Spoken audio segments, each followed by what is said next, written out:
साथियों नमस्कार। आज का वीडियो का मुख्य विषय है कि वर्षफल में योगिनी दशा कैसे निकाली जाती है, कौन सी योगिनी वर्षफल में कितने दिन चलती है, योगिनी दशा की स्थापना करने का कौन सा तरीका है, योगिनी दशा का सरल सूत्र कौन सा है, इसी विषय पर हम विस्तार पूर्वक चर्चा करेंगे। इससे पहले मेरा आप लोगों से अनुरोध है, यदि आपने अभी तक मेरा चैनल सब्सक्राइब नहीं किया तो अवश्य सब्सक्राइब करने का कष्ट कीजिए, वीडियो को लाइक कीजिए, शेयर कीजिए। तो देखिए, इससे पहले पार्ट में आपने देखा कि हमने जो है मुद्दा दशा के बारे में विस्तार पूर्वक चर्चा करेंगे और आज हम योगिनी दशा के बारे में वर्षफल में जो योगिनी दशा होती है उसको निकालने की सरल विधि बताएंगे। तो आशा है कि आप इसी वीडियो को ध्यान से सुनेंगे, आद्यो पांत सुनेंगे, शुरू से अंत तक देखेंगे। तो देखिए, वर्षफल में योगिनी दशा का सरल सूत्र है जन्म नक्षत्र संख्या धन गत वर्ष संख्या। यानी जिस जातक की हमें जो है का वर्षफल बनाना है उसका हमने जन्म नक्षत्र देखना है और देखना है कि जन्म नक्षत्र संख्या कौन सी है तथा जो हम गत वर्ष का जिस गत वर्ष का हम वर्षफल लगा रहे हैं, हम 24 वर्ष का गत वर्षफल लगा रहे हैं, 25वें वर्ष का लगा रहे हैं, 40वें वर्ष का लगा रहे हैं या 60वें वर्ष का लगा रहे हैं या 16 वर्ष का लगा रहे हैं। जन्म नक्षत्र संख्या कौन सी है? माना अश्विनी नक्षत्र है, जन्म नक्षत्र संख्या 1 हो गई। मघा नक्षत्र है तो जन्म नक्षत्र संख्या 10 हो गई। और इसी प्रकार माना सतविषा नक्षत्र है तो जन्म नक्षत्र संख्या 24 हो गई। तो आप समझ गए जन्म नक्षत्र संख्या और गत वर्ष। तो जन्म नक्षत्र संख्या धन गत वर्ष का योग करना। सबसे पहले हमने क्या करना है, इसका सरल सूत्र है जन्म नक्षत्र संख्या धन गत वर्ष का संख्या का योग करना है। जो योग आए उसमें 3 और जोड़ना है। 3 अंक जो है क्या जोड़ने हैं और जोड़ने हैं। जो हमारी जो है जन्म नक्षत्र संख्या और गत वर्ष संख्या का योग हुआ उसमें 3 और जोड़ना है और उसके बाद हमारा क्या हो जाएगा, 3 और जोड़ने से पूर्ण योग हो जाएगा। उस पूर्ण योग को हमने जो है 8 से घटाना है। 8 से क्यों घटाना है? क्योंकि योगिनी 8 ही होती है। जैसे वार जो है 7 होते हैं, योगिनी 8 होती हैं और मुद्दा दशा या विंशोत्तरी दशा जो है 9 होती है। तो इसी प्रकार जो है पूर्ण योग में क्या करना है, हमने 8 का भाग देना है और जो शेष अंक बचे तो वहां से हमने योगिनी दशा क्या करनी है, शुरू करनी है।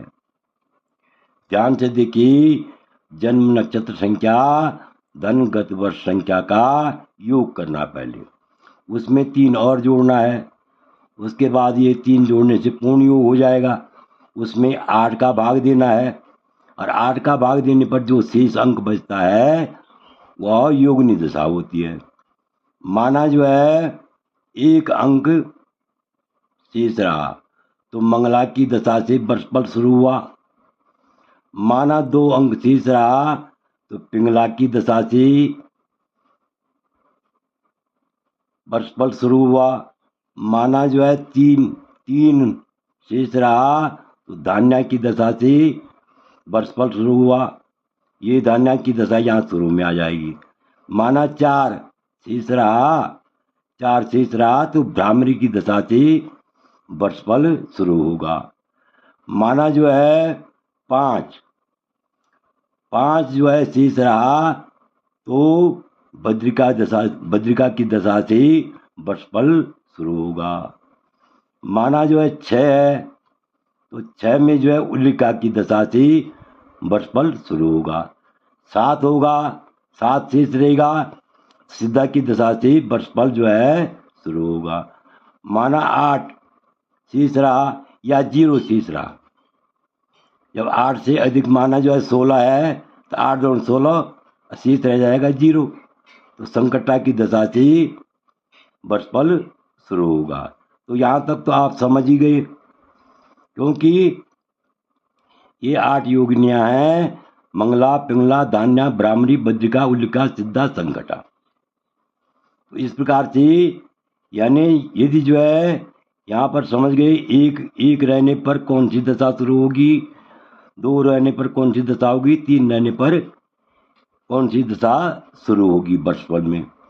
तो आगे देखिए, अब जो है यहाँ पर मैंने बताया था जन्म नक्षत्र संख्या धन गत वर्ष संख्या का योग धन 3 बराबर पूर्ण योग।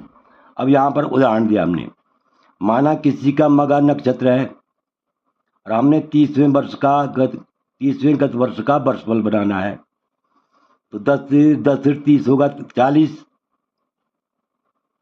40 में 3 हमने और जोड़ा इस सूत्र के अनुसार, तो 43 हुआ, और 8 का भाग दिया तो 8 पंच 40, शेष रहा 3, अर्थात धान्या से वर्षफल शुरू होगा।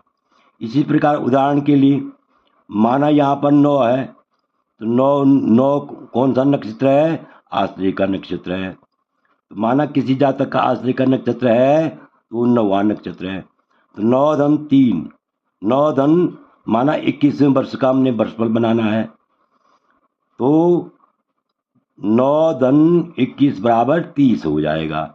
उसमें हमने इस सूत्र के आधार पर 3 और जोड़ा, तो 33 हुआ, तो 8 चौको 32 हुआ, यानी 33 में 8 चौको 32 हुआ, और 33 में हमने 32 घटाया, शेष 1 रहा, अर्थात मंगला की दशा से वर्षफल शुरू हुआ। अब हमने ये देखना है कौन सा ग्रह कौन सी योगिनी कितने दिन चलती है।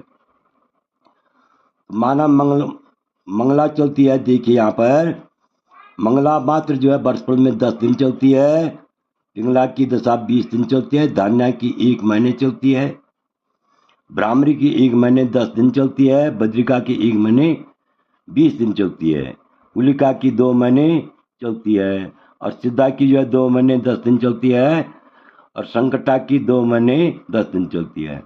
तो माना संकटा की दशा यहाँ से हमारा 8 संकटा की दशा शुरू हुई, तो यहाँ से संकटा शुरू हो जाएगी, और संकटा से हमारी जो है गिनती वर्षफल में योगिनी की गिनती शुरू हो जाएगी।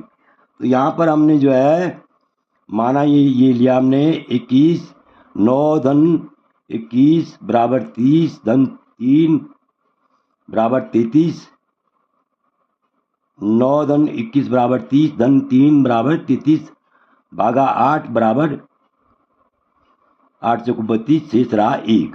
तो 1 से हमने शुरू की, 1 से मतलब मंगला से शुरू की, तो 1 महीने 10 दिन चली मंगला की दशा। तो माना किसी जातक का जन्म है 25 अगस्त का, हमने 25 अगस्त से वर्षफल शुरू करना है, तो 25 में हम 10 दिन जोड़ेंगे तो 5 सितंबर हो जाएगा। 25 अगस्त में 10 दिन जोड़ेंगे हम, 5 सितंबर 2025 हो जाएगा। और 25 यानी 5 सितंबर में हम 20 दिन जोड़ेंगे तो 20 से 5 25 सितंबर हो जाएगा। 25 सितंबर में हम 1 महीने धान्या की जोड़ेंगे तो 25 सितंबर से 1 महीना क्या हो जाएगा, 25 अक्टूबर हो जाएगा।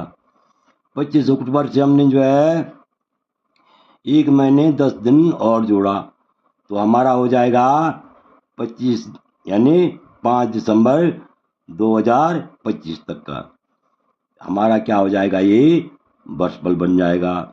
यानी ब्राह्मणी की दशा कहाँ से चली, यानी 1 महीने 10 दिन चली, तो इसलिए 25 से और 1 महीने 10 दिन जोड़ करके 5 दिसंबर 2025 हुआ।